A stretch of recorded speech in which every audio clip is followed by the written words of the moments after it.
During Black History Month, members of Allen Chapel AME Church in Rockford honor the legacy of a religious leader. Saturday's celebration highlights the history of Richard Allen, the founder of the first African Methodist Episcopal Church nationwide. WIFR's Miriam Niesmeyer shows us why church leaders say the celebration holds value in 2026. Richard Allen had brought us together to teach us how to love one another. At Allen Chapel African Methodist Episcopal Church on Roll Street in Rockford, members gathered Saturday to celebrate and honor the legacy of Richard Allen. His goal was for everyone to worship freely, and that God is for everyone. It doesn't matter who you are. He created all of us.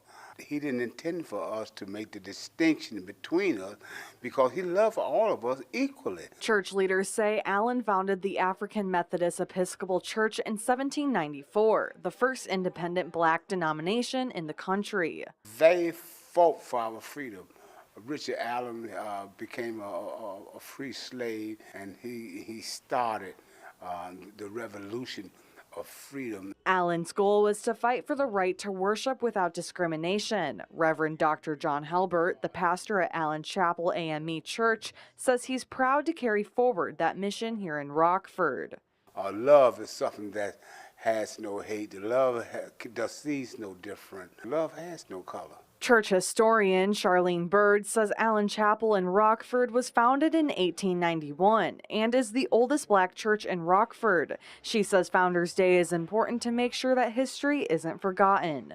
But in order to know where you're going, you got to know where you came from and what was done. And we need to pick up some of the things from those days and put them to practice today. In Rockford, Miriam Niesmeyer, WIFR News.